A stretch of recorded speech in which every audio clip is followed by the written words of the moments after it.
Komisi B DPRD Kota Surabaya gelar rapat dengar pendapat terkait masalah pedagang THR Mall Surabaya, bersama Kepala Badan Pengelolaan Keuangan dan Aset Daerah, Kadis Koperasi Usaha Kecil dan Menengah dan Perdagangan, Kadis Komunikasi dan Informatika, Kabag Hukum Pemerintah Kota Surabaya, serta Ketua Paguyuban dan Perwakilan Pedagang UKM, ITTHR Mall Surabaya.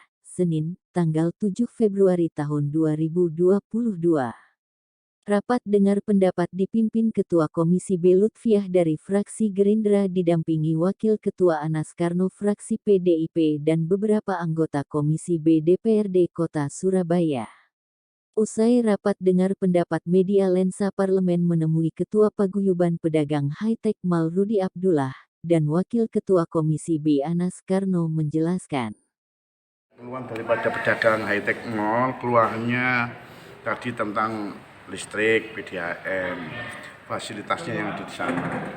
Hasil hearingnya tadi kita sudah berkoordinasi untuk menyampaikan daripada unek-unek yang ada di pedagang high-tech mall semua. Yang mana dihadiri oleh Bu Ira dan Pak Awaludin. Mudah-mudahan itu segera ditindaklanjuti oleh dinas terkait yang ada di pemerintah kota Surabaya.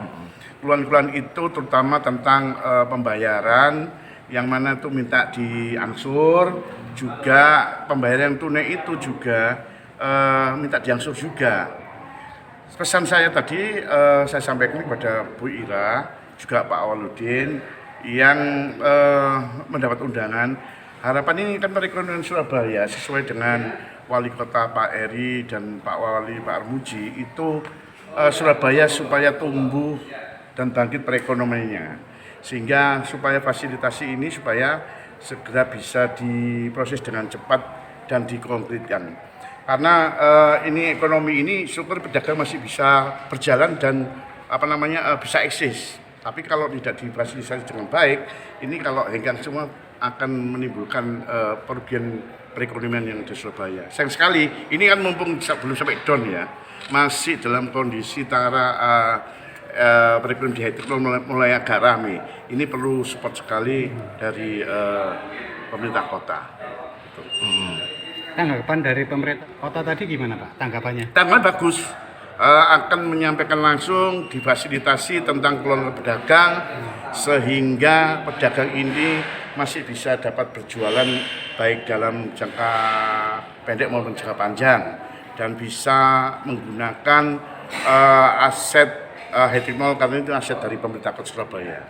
Ya, saya pesan jangan sampai terjadi kepada kondisi pasar yang lain yang sudah terlalu lama tidak diurus. Harapan ini supaya segera bisa berjalan dengan baik, perekonomian Surabaya bisa bangkit. Poin pertama itu permintaan pedagang mengenai masalah pembayaran sewa toko. Pembayaran sewa toko itu dimulai dari 2019 yang 100%. Kemudian 2020 ada perwali pandemi diskon 70%, sampai 2022 tagihan itu yang harus ditanggung oleh pedagang, kewajiban pedagang, jadi selama 4 tahun. Karena itu tagihannya langsung 4 tahun, kan kelihatan besar walaupun ada beberapa tahun sudah kena diskon 70% untuk pandemi. Tetapi kalau semuanya dibayar jadi satu, maka itu terlalu besar. Maka pedagang ingin untuk relaksasi bisa diangsur. Kita mengajukan nanti dengan Dewan sama Dinas Keuangan. Itu untuk mohon kepada Wali Kota untuk bisa diangsur selama 1 tahun. Jadi tetap nominalnya tetapi angsurannya itu bisa diundur sampai 1 tahun. Terus yang kedua adalah mengenai pengelolaan listrik dan air yang ada di high-tech mall. Selama ini pedagang sendiri yang mengelola. untuk pembayarannya. Jadi kita tarik semuanya, kita kumpulkan untuk keperluan listrik dan air satu mall. Kurang lebih sekitar 200 juta. Ya.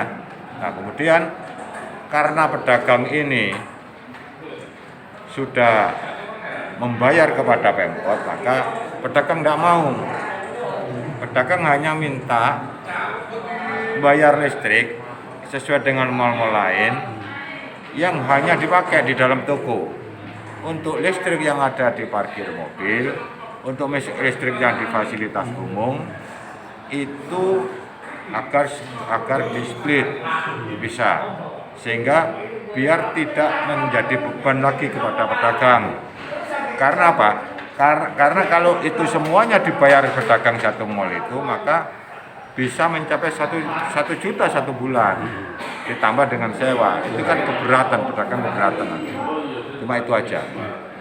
Sementara itu, Kepala Badan Pengelolaan Keuangan dan Aset Daerah BPKAD Pemkot Surabaya Ira Tursilowati akan mencari aturan yang bisa mengakomodir keinginan pedagang. Jadi menjadi bahasan di dalam Komisi B.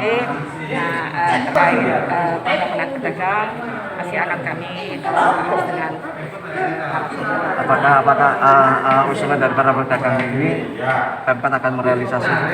ya, kembali lagi kami sampaikan, kami coba cari aturan yang bisa mengakomodir keinginan para pedagang. Diberitakan oleh Nur Afni, reporter Bambang Lensa Parlemen.